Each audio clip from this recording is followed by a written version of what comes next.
What's up, guys? Welcome to your 18th After Effects tutorial, and in this tutorial I'm going to be showing you guys some of the properties of your mask and how to animate them. So the first thing that you're going to want to do is drag out any clip into your composition panel. I used the robot clip from last time. And the next thing you're going to want to do is go ahead and make a mask. It doesn't matter what shape it is or nothing like that. So go ahead and make sure your movie clip is selected, the layer, and go ahead and make any kind of mask you want. I'm just going to make a basic star mask for the purpose of this tutorial. And the features of your mask are listed under mask 1. This little arrow that's pointing to the right, if you click it, you can see all of your mask features on this, and this is what we're going to be learning today.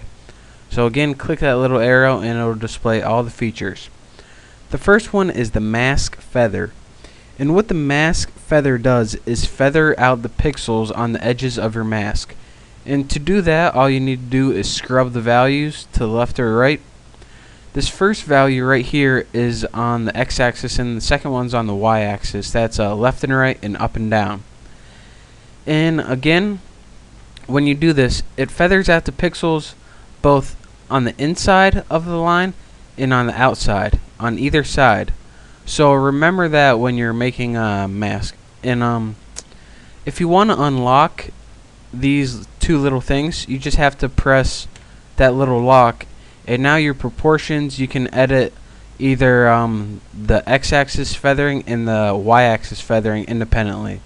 But for most of the time, I like to keep them locked.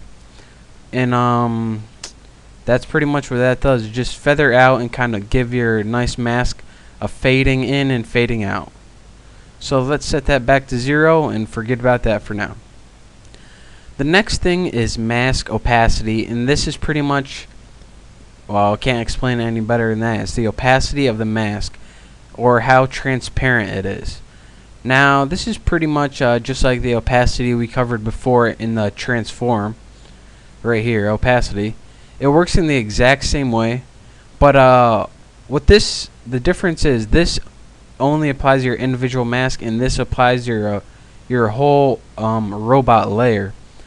So anytime you have just one mask on your layer, then you're going to want to do it with the overall opacity right here. But anytime you have multiple masks, you can edit them individually. And again, the presets for that for 0, and it means totally opaque or solid. And 0 means totally see-through. So that's mask opacity, and that's how you use that. And the mask expansion is also the mask contraction.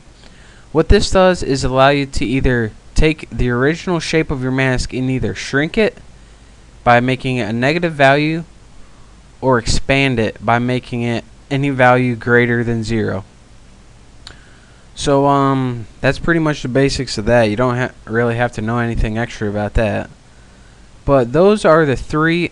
Oh, in this mask path right here, that is just if you double click this, that's just where it is on your thing. Don't touch that ever, because there's easier ways to do that we learned in last tutorial. So we'll actually be using this whenever we want to move the mask around the screen, but for now, don't worry about that. So those are pretty much the basics of your mask properties. They're pretty much self-explanatory. You just need to know how to get to them and how to work with them. So play around with those a little bit, and once you do, you'll be an expert on that. So again, thank you guys for watching this tutorial. I hope you learned something, and I'll see you next time.